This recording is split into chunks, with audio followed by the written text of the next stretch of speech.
per l'università è importante creare una cultura per fare impresa, e quindi la nostra funzione è innanzitutto quella di avvicinare le nostre studentesse e i nostri studenti a percorsi innovativi, come inizialmente possono essere i Contamination Lab, perché poi questa cultura dell'innovazione si diffonda e poi possa dare origine, una volta che la ricerca riesce a produrre gli adeguati output, a società spin-off che poi, grazie a questi percorsi come quello di Inest, riusciamo ad accelerare e ad avvicinare agli investitori. E questo di Inest diciamo che è un esperimento che mira a vedere se le università riescono a produrre incubazione, accelerazione, e quindi con un esperimento che è iniziato pochi mesi fa, oggi vediamo un primo checkpoint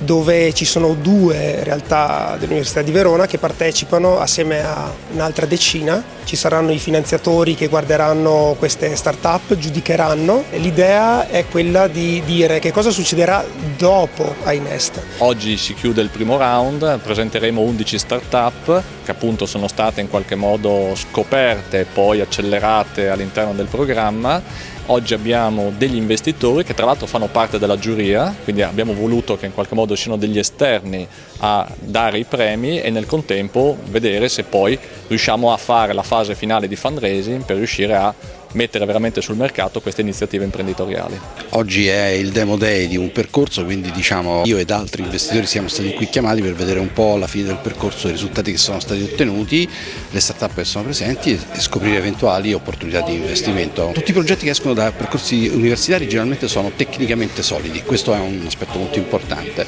Noi ci occupiamo di migliorare le performance di molecole e ingredienti pensate per l'ambito nutraceutico e cosmetico. Lo facciamo creando una matrice biodegradabile all'interno della quale andremo a inserire il principio attivo e ne miglioreremo così stabilità,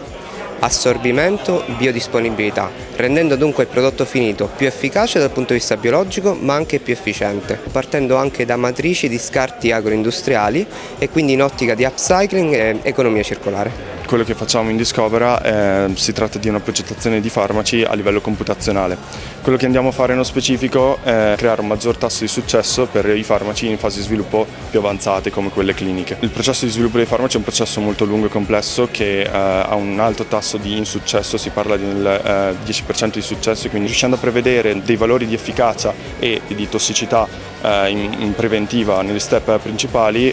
riusciamo a evitare che i farmaci falliscano nelle fasi successive.